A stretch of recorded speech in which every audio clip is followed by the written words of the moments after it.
The morning sun cast long shadows across the Afghan mountainside as adjusted his medical pack one final time. At 24, he was the youngest member of SEAL Team 7, but his hands moved with the confidence of someone who had seen more battlefield trauma than most doctors twice his age. The team called him Doc, though his official title was Hospital Corpsman Second Class. What they didn't know was that carried secrets that went far beyond his medical training. Team 7 had been together for 18 months, and in that time they had developed the kind of brotherhood that only comes from shared danger and absolute trust. There was Lieutenant Jake, their team leader, a decorated officer from Texas who never asked his men to do anything he wouldn't do himself. Petty Officer First Class Tony served as their point man, his instincts for danger having saved them more times than anyone could count.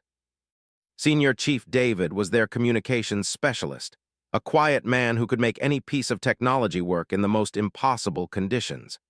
Petty Officer Second Class Alex handled demolitions, his careful nature making him perfect for the delicate work of handling explosives. Then there was their corpsman, the one they all depended on when things went wrong. What the team didn't realize was that had been keeping something from them since the day they met. Before joining the Navy, had spent 4 years as a paramedic in Detroit, working the night shift in one of the most dangerous neighborhoods in America. He had seen gunshot wounds, stabbings, and trauma that would make seasoned combat veterans pause. But more than that, had a natural gift for medicine that went beyond training. He could diagnose problems that others missed, perform procedures under pressure that amazed even experienced doctors, and somehow always know exactly what needed to be done to save a life. The mission that morning was supposed to be routine. Intelligence had identified a Taliban weapons cache hidden in a remote village in the province. The plan was simple: insert under cover of darkness, secure the cache, gather intelligence, and extract before dawn. It was the kind of operation Team 7 had executed dozens of times before. As they moved through the rocky terrain in the pre-dawn darkness, each man carried his standard plus specialized equipment for the mission. Carried his medical supplies, but also additional trauma equipment that he had quietly acquired over the months. His teammates often joked that he carried enough medical gear to stock a small hospital, but they never complained. In their line of work, having too much medical equipment was never a problem. The village appeared deserted as they approached, which should have been their first warning. In Afghanistan, even the smallest settlements usually showed some signs of life, even in the early morning hours. Dogs barking, smoke from cooking fires, the sound of movement from inside the simple stone buildings. But this village was silent, almost eerily so. Lieutenant made the decision to proceed, but with increased caution. They had come too far to turn back based on a feeling, even though every member of the team sensed something was wrong. As they moved through the narrow streets toward the target building, found himself constantly scanning for threats. His medical training had taught him to observe details that others might miss, and something about the way the village was arranged bothered him. The position of certain buildings, the way some doors were left slightly open, the absence of any animals in what should have been a farming community. All of these details painted a picture that made his stomach tighten with concern. He wanted to say something too, but the team was already committed to the mission, and calling it off based on intuition wasn't something that happened in the teams. The target building stood at the center of the village, a 2-story stone structure that looked like it might have once been a small school or community center. Intelligence reports indicated that the weapons were stored in the basement, accessible through a door on the ground floor. As they approached the building, took point, carefully checking for any signs of booby traps or improvised explosive devices.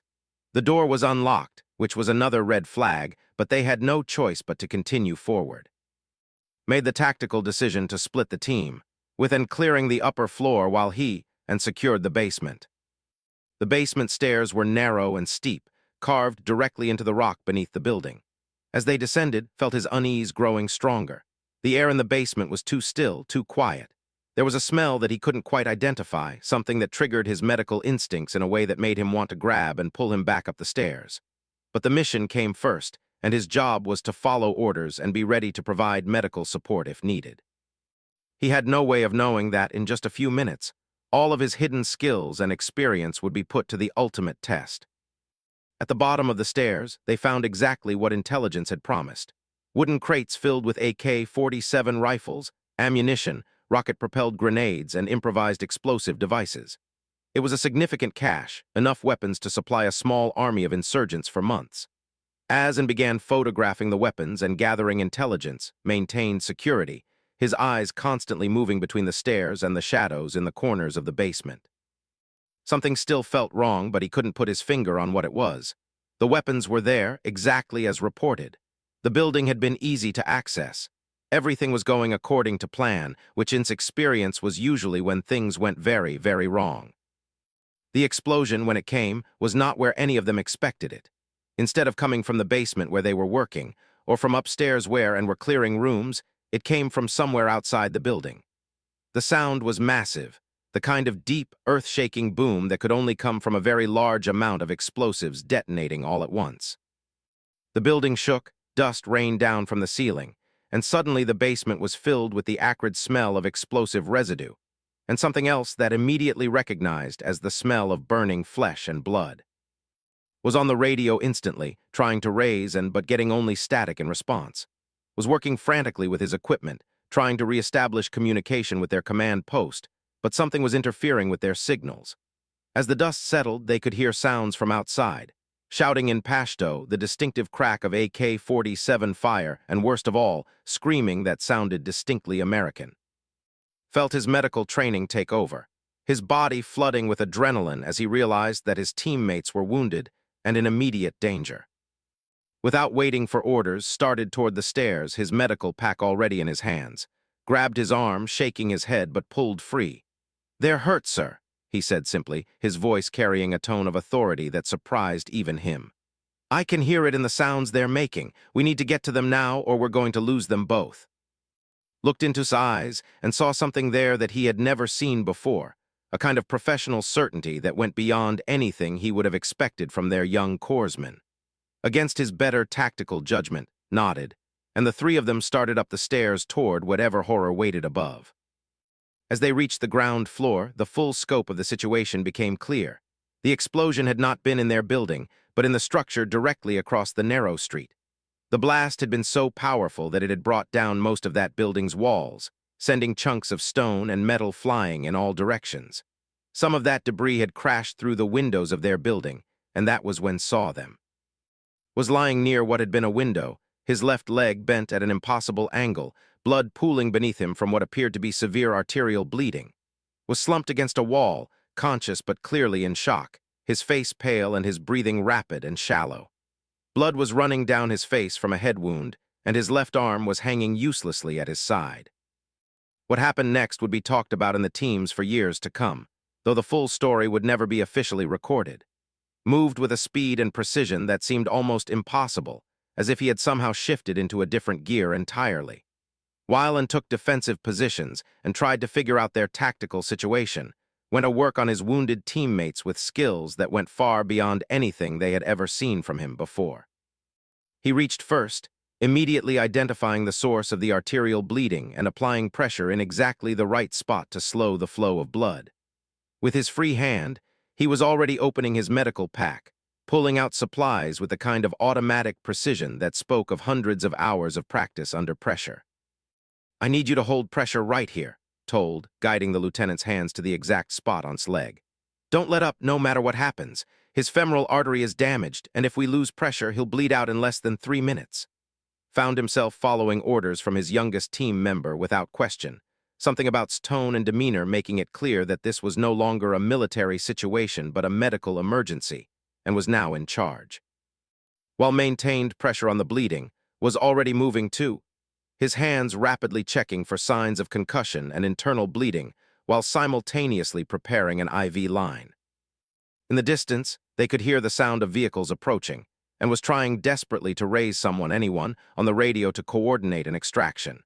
But the immediate problem was medical, not tactical, and was working with a level of skill that amazed even himself. Years of training and experience were taking over, and he found himself performing procedures that he had never attempted in a combat environment, but somehow knew he could execute perfectly. He started an IV line in his good arm while simultaneously checking his pupils for signs of brain injury, his hands moving independently as if controlled by different parts of his brain. Eyes were unfocused, and knew immediately that they were dealing with more than just a simple head wound. The way was breathing, the slight tremor in his hands, the fact that he kept trying to speak, but couldn't form coherent words, all pointed to a serious traumatic brain injury. Had seen similar cases during his time in Detroit, usually the result of severe car accidents or falls from great heights. The treatment protocol was complex and required immediate intervention, but they were in the middle of a combat zone with hostile forces closing in on their position. While maintaining the IV line, began what appeared to his teammates to be an impossibly complex series of medical procedures. He administered medication to reduce brain swelling, carefully monitored vital signs, and positioned him in a way that would maximize blood flow to his brain while minimizing the risk of further injury. All of this was happening while continued to apply pressure to leg wound and worked frantically to establish communication with their extraction team. The sound of vehicles was getting closer, and they could hear voices shouting in Pashto, indicating that hostile forces were searching the area systematically. Was drifting in and out of consciousness, and knew that the leg wound, while serious, was not their most immediate concern. What worried him more was the way skin was starting to take on a grayish color, and the fact that his blood pressure was dropping despite efforts to control the bleeding. These were signs of shock, and specifically the kind of shock that indicated internal bleeding that couldn't be addressed with field medicine. Needed a surgical suite and a trauma surgeon, but what he had was a 24-year-old Navy corpsman working by flashlight in a partially destroyed building, while enemy forces closed in around them. Made a decision that would haunt him for the rest of his life. He looked at and said, "Sir, I need to try something that's not exactly by the book. Has internal bleeding that I can't control with standard field medicine. If I don't do something now, he's going to die before we can get him to a proper medical facility. But what I'm going to do is risky, and if it goes wrong, I could kill him faster than the injuries will." Looked into his eyes and saw something that convinced him to trust his young corpsman completely. "Do it," said simply. "Whatever you think is best." What did next was something that he had only read about in advanced trauma surgery textbooks, a procedure that was typically performed by experienced surgeons in fully equipped operating rooms. Using nothing but the tools in his field medical kit and working by the light of his flashlight, performed what was essentially emergency field surgery to locate and repair the source of his internal bleeding. His hands moved with impossible steadiness, as if the chaos and danger around them didn't exist. While he worked, he kept up a steady stream of instructions to and turning them into impromptu surgical assistants despite their complete lack of medical training. The procedure took nearly 20 minutes, during which time the sounds of the search grew closer and more urgent. They could hear doors being kicked in, voices growing louder, and the occasional burst of automatic weapons fire as the hostile forces checked each building systematically. Had finally managed to raise their extraction team, but the helicopters were still 30 minutes away, and it was becoming clear that they would be discovered long before help could arrive. Was faced with an impossible tactical decision. Try to move two seriously wounded men through hostile territory, or make a stand in their current position with limited ammunition and no easy escape route. As completed his improvised surgery on, something remarkable happened. Color began to improve almost immediately, his breathing became stronger and more regular, and when he opened his eyes, they were clear and focused for the first time since the explosion. "Doc," whispered, his voice weak but coherent. "What the hell did you just do to me?" Smiled, the first genuine smile any of them had seen from him since the explosion. "Just a little field improvisation," he said, but the look in his eyes suggested that what had just happened was far more significant than simple field medicine. Was also improving, though more slowly. The medication had administered was working to reduce the swelling in his brain, and his speech was becoming clearer by the minute. More importantly, he was able to move his left arm again, which meant that whatever nerve damage had occurred was not permanent. As continued to monitor both patients, found himself watching his young corpsman with a mixture of amazement and suspicion. The level of skill was demonstrating went far beyond anything they had been taught to expect from a Navy corpsman, even one with advanced training. These were the kinds of procedures that senior military surgeons performed in field hospitals, not something a 24-year-old enlisted man should have been able to execute under combat conditions. The sound of boots on the stairs interrupted thoughts, and suddenly their tactical situation became the immediate priority. Had taken a defensive position covering the stairway, while moved to a window that gave him a view of the street. What he saw made his blood run cold. At least 20 armed men were moving through the village, searching every building methodically. They were well organized, well equipped, and clearly knew exactly what they were looking for. This wasn't a random patrol or a group of local farmers with weapons. This was a planned operation, which meant that someone had known they were coming. Was still working on his patience, but could see that he was also listening to the tactical situation developing around them.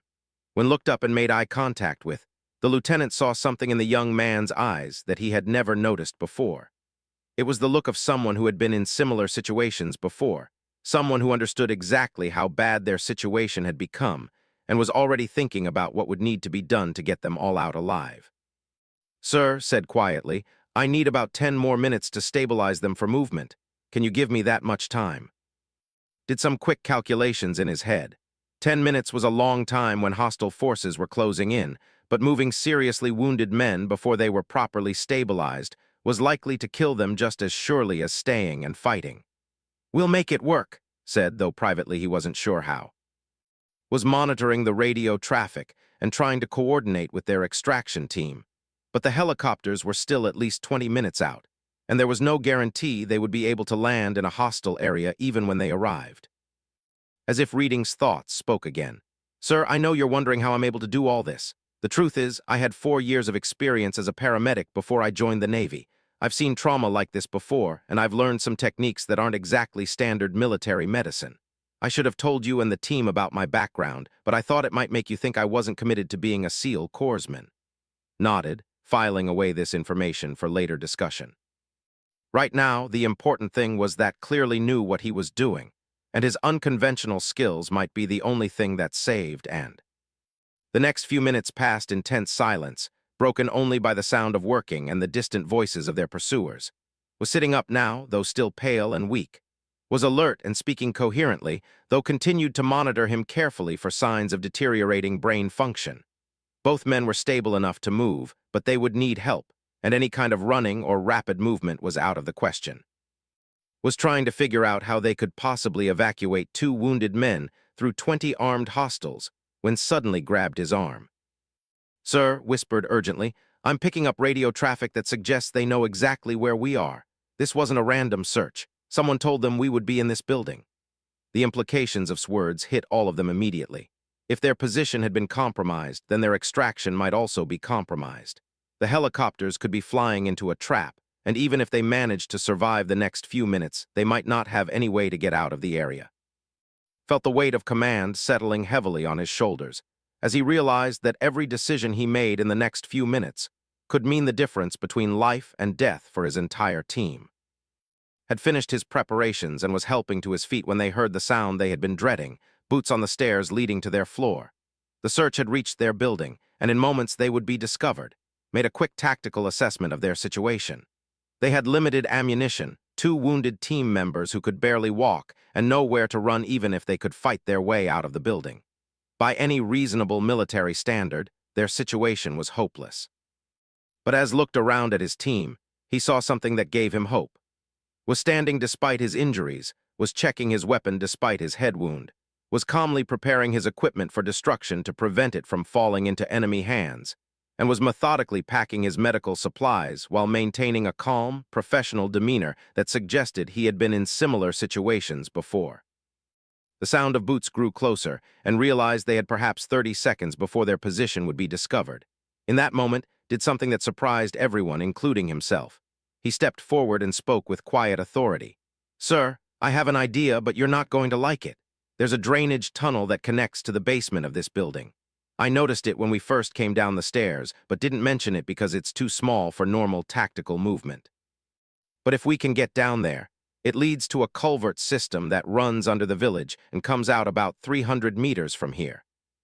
Stared at, wondering how his corpsman had noticed something that he and had all missed. "How do you know about drainage systems?" asked quietly, met his eyes steadily. "Part of my paramedic training involved urban rescue. I learned to read building layouts and infrastructure systems because sometimes that's the only way to reach victims or evacuate injured people from dangerous areas." It was a reasonable explanation, but was beginning to suspect that there was much more to than any of them had realized. The decision was made for them when they heard voices directly below their position. The search had reached the ground floor of their building, and discovery was now inevitable unless they moved immediately. Led them back down to the basement, moving with surprising confidence in the darkness. Wallen provided security, went directly to what appeared to be a solid wall, and began running his hands along the stones. After a few seconds, he found what he was looking for and pressed against a section of the wall that suddenly shifted, revealing a narrow opening that led into complete darkness. Looked at the opening and shook his head. "Doc, I don't think I can fit through there with this leg," was already pulling equipment from his pack. "You won't have to crawl. I'm going to rig a stretcher system using rope and some of demolition equipment. We'll be able to pull you through while you stay flat on your back." Within minutes, had constructed what appeared to be an impossibly complex pulley system using items that none of them would have thought could be used for that purpose. The system would allow them to move both wounded men through the tunnel while minimizing stress on their injuries. As they prepared to enter the tunnel, they could hear the search party moving through the upper floors of the building. It was only a matter of minutes before someone would think to check the basement, and when that happened, they needed to be long gone. Went first, dragging the makeshift stretcher system behind him. The tunnel was narrow, dark, and filled with the smell of stagnant water, but it was clearly man-made and had been designed for drainage during the heavy rains that occasionally hit the region. More importantly, it appeared to be in good condition and large enough for their purposes. The evacuation took nearly an hour, with leading the way and bringing up the rear. Stayed in the middle, helping to manage the rope system that allowed them to move and without causing additional injury. Throughout the entire process, demonstrated knowledge of underground systems, rope techniques, and improvised engineering that went far beyond anything in standard military training. When quietly asked where had learned to build pulley systems, simply said that he had worked construction during summers in college. But his teammates were beginning to realize that their young corpsman had lived a much more complex life than any of them had suspected. They emerged from the drainage system in a small grove of trees about 400 meters from the village, well beyond the search perimeter that had been established by the hostile forces. Immediately established radio contact with their extraction team and learned that the helicopters were less than 10 minutes away. More importantly, the extraction team had been monitoring the situation and had identified a landing zone that would be safe from ground fire. As they prepared for pickup, finally confronted about the remarkable skills he had demonstrated throughout their ordeal. Said, using his corpsman's first name for the first time since they had known each other, "I think it's time you told us who you really are. What we've seen today goes way beyond Navy medical training or paramedic experience or construction work. You've demonstrated skills that suggest training and experience that none of us knew you had." Was quiet for a long moment, and when he finally spoke, his voice carried a weight that hadn't been there before. "Sir, everything I told you about my background was true, but it wasn't complete. Before I became a paramedic, I spent 2 years in Army Special Forces medical training. I was selected for the program straight out of high school, but I was discharged before I completed it because of a family emergency. I never wanted to talk about it because I felt like I had failed, like I hadn't earned the right to call myself Special Forces." The revelation explained everything. His exceptional medical skills, his knowledge of tactics and infrastructure, his calm demeanor under pressure, and his ability to improvise solutions using whatever materials were available. Special Forces medics received training that went far beyond standard military medicine, including advanced surgical techniques, combat psychology, and unconventional problem-solving methods. What had demonstrated during their escape was exactly the kind of resourcefulness and skill that Special Forces medics were trained to provide in impossible situations. Who was now sitting up and looking much stronger, spoke for the entire team. "Doc, why didn't you ever tell us? We've been treating you like you were just a regular corpsman, but you've got more medical training than most doctors." Looked uncomfortable with the attention. "Because I never finished the program. I was discharged before graduation, which means I never earned the right to wear the badge or call myself Special Forces. I didn't want you guys to think I was trying to be something I wasn't." Whose head wound was healing remarkably well thanks to treatment, shook his head. "Man, you saved our lives today using skills that none of us even knew existed. I don't care what badge you did or didn't earn. As far as I'm concerned, you're the most qualified medic I've ever seen in action." The sound of approaching helicopters interrupted their conversation, and within minutes they were aboard a Black Hawk heading back to their base. During the flight, found himself thinking about leadership, trust, and the importance of really knowing the people you serve with. Had hidden his background because he felt it represented failure, But in reality, his incomplete Special Forces training had made him a far more capable medic than anyone had realized. The irony was that by trying to avoid appearing to be something he wasn't, had actually downplayed capabilities that could have been valuable to the team from the beginning, and were transferred to the base hospital as soon as they landed, where military doctors confirmed that field treatment had been not just effective, but remarkable. The surgery had performed on in the basement of a partially destroyed building was examined by experienced trauma surgeons who admitted that they weren't sure they could have achieved better results in a fully equipped operating room. His brain injury had been managed so effectively that there would be no long-term effects, something the doctors attributed to immediate and highly skilled intervention at the critical moment when such treatment mattered most. In the weeks that followed, Team 7's dynamic changed in subtle but important ways. Was no longer seen as the youngest and least experienced member of the group, but rather as someone whose knowledge and skills complemented those of the rest of the team in ways they hadn't fully appreciated before. Made sure that his full background was properly documented, and that his training record reflected his actual capabilities rather than just his official credentials. More importantly, the team developed a new level of trust and communication that came from having been through a life-threatening situation together, and emerged stronger as a result. The mission itself was eventually classified as a success, despite the initial ambush and the complications that had followed. The intelligence they had gathered led to the discovery and destruction of several other weapons caches in the area, and the fact that they had all survived a clearly planned ambush was seen as evidence of exceptional teamwork and individual skill. His official report made special mention of his medical capabilities and recommended him for advanced training that would allow him to fully utilize his existing skills while developing new ones. 3 months later, received orders that would take him to the Army's Special Operations Medical Training Course, the same program he had been forced to leave years earlier due to family circumstances. This time, however, he would be attending as a Navy corpsman with proven combat experience and demonstrated exceptional ability.